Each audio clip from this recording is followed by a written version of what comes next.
Happy Monday. Today has been a day. It is day 7 of the challenge for me. Actually day 8. It's day 8 for me. And it is going. Sorry, I feel like I should have drank my water before I came on camera, but here we are. Okay. So, what I want to talk to you guys about today is gratitude. I don't know why I did that, because I'm not sure if I can actually do like a animation of the word gratitude. I'm still learning how to edit videos, guys. Just be patient with me. Thank you. So today I wanted to talk about, and I will stop looking at myself. Today I want to talk to you guys about gratitude. Yesterday when we went over how to check in with your body, I mentioned that, you know, when addressing the things that you see pop up within yourself, you want to approach them from a place of love and gratitude. And I think gratitude plays such a huge part in changing one's outlook on life. You can't be miserable and grateful at the same time, right? Legit, like it's impossible. It's like pick a struggle. So being able to identify things, even if they're small, but like just being able to put yourself in a position where you are able to identify things that you are genuinely grateful for that are occurring in your life, it is such a huge blessing in itself that I don't think a lot of us take advantage of. And we should, because when you are in a place of gratitude, tying it back to the law of attraction, you attract more things to be grateful for. The universe is like a reflector, right? So if you are in a constant state of panic and worry, you're going to attract more things that put you in a constant state of panic and worry. Whereas if you get to a point where you train your mind to, from a subconscious and eventually conscious level, just function from a place of gratitude, you tend to attract more things to be grateful for. It's almost like you become a silver lining person. I'll give you an example. Last year I was moving from New York to Phoenix, which is where I live now. And I remember I needed to get rid of my stuff because I was about to pack up my life and move across the country, right? And one of the tasks that I had was to sell my car because I had decided I would just buy a new car when I moved out here versus driving the car that I had. Plus, I was due for an upgrade on my car anyway. And I remember I was panicking for a little, not really panicking, but the idea of selling my car was kind of daunting because I'm like, I don't want to be scammed. It is going to be such a headache. Universe, just help me figure this out, please, thank you. Okay. And I went on about my life. Literally, I want to say 2-3 weeks right before my move, I got into a car crash that totaled my car. It totaled my car. And I remember sitting there, and after the initial shock wore off, I burst into laughter because I'm like, okay, universe, I know I said I needed help getting rid of my car, but maybe I should have been specific, because this was not what I had in plan. Like, no, this is not what I had planned. This is not what I had in mind. It would have been nicer to just, have someone show up with a check and be like, hey, I want your car, here you go. But that's not how it happened. But here's the crazy part. Once everything was done and the insurance company paid out, I got like $1,000 more than the Kelly Blue Book's value of my car from my insurance company. So I was actually able to get rid of my car without the hassle of dealing with people, wanting to like lowball me and the headache of finding a buyer. And I was able to put down more on my new car. I mean, yeah, that was my silver lining. And for that, I was grateful. And even that day within self, like the day of the accident, I remember just being grateful for the fact that, one, I was okay. The girl that had hit me was okay. Cars are cars, things are things, they're replaceable, but human life, not so much. So it wasn't a fatal accident. No one died. No one broke any serious bones. No one broke any bones, actually. I had some like stiffness, but it was just like muscle stuff, It wasn't a tragic accident. Yeah, my car was totaled, but it was just my car that was totaled. You know, no one's life was like changed forever because of that one incident, like in a bad way. So that was something to be grateful for. I was grateful for the fact that I was in a position to go to the doctor and get checked out that same day.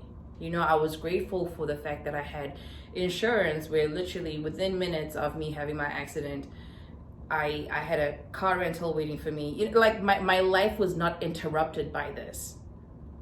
So in all that, there were all those things to be grateful for. And I remember when I went to the doctor, I went to, what do they call them? It's not an emergency room. Anyway, I went to a place where there's doctors and stuffs. So I remember when I went there and the guy was checking me out, he was like, yeah, that really sucks. I'm so sorry. Your life's kind of shitty right now. I mean, he didn't say it in those words, but like that's what he alluded to. And I was like, actually, no, my life's pretty awesome because I can be here and get checked out and make sure I'm okay. I have a car. It's not my car, but it's, you know, my insurance has it covered. I was able to walk away from my accident. You know, the girl that hit me was able to walk away from it. Everybody's fine. And I'm sharing that to say, you know, in the midst of the madness in your life, there is always something you can be grateful for. And it makes dealing with the madness so much more easier because it trivializes everything. And I don't know about you. Personally, I'm at a point in my life where I prefer ease over anything. So if emotions don't serve me and the state and my peace, I'm very quick to redirect my energy to something that does. You know, I am very protective of my inner peace. Being unnecessarily stressed out for unnecessarily long periods of time for me doesn't make sense. Stressful things happen, but do I internalize those stressful things and make it as though a stressful thing is a reflection of a very stressful life? Absolutely not. You know, this year has been really trying for a lot of people. I was impacted by coronavirus, you know what I mean? It's everyone has had a tough year. But in this tough year, today, as I sit here, I have had friends that had coronavirus and they're fine. I have not lost any friends to the disease. I haven't lost any family members, you know, but everyone is fine. Were there moments where we were like, oh my God, are you okay? There was worry. Yeah, but all in all, here we are all here on this 7th day of December. And we're all still alive, and that in itself is something to be grateful for. You know, people lost their jobs.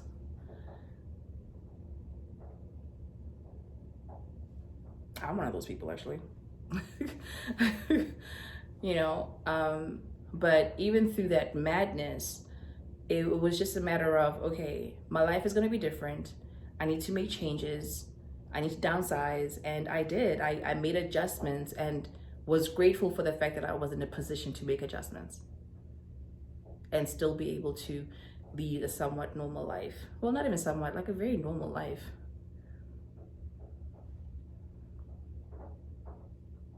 You know? So stuff is going to happen. That's a given. Stuff is going to happen. What we're responsible for is how we respond. You know? I always say, always take stock of what your part in whatever situation you're faced with is. If it's something that you have 100% control over and you have the ability to pivot that and change it, go ahead and do it. If it's a matter of, you know what, I just need to do better the next time, go ahead and do that. But if it's 100% out of your hands, okay, it is what it is. But in the meantime, look around you and find the things that are working and be grateful for that. Because where energy goes, where focus goes, energy flows. So if you focus on the things that you're grateful for and you focus on the things that are working, things just work out. I know for the more practical people that rely on logic, this sounds very frou-frou, but I'm living proof of it, and I can assure you there's plenty other people out there that would back what I'm saying up. Okay? So yes, so today's lesson is on gratitude. I don't know why I just did that. It's like, hey. Today's lesson is on gratitude. Just find things that you're grateful for. The fact that you wake up every day, that's something to be grateful for. Man, you have all your limbs and they're all working, and that you are healthy, you can breathe. That's something to be grateful for. The fact that you have a phone in your hand to watch this video on, or a computer and internet access, gratitude. So much to be grateful for. All right, y'all. I am gonna skedaddle, go about my day. Love you muchos. Find at least 5 things today that you may have otherwise never really thought about to be grateful for. 5. That's your homework. Go out there and be awesome. Thank you so much for tuning in. Take a quick screenshot of this summary of the challenge, and don't forget to like and subscribe so you don't miss any more updates. All right, see you around.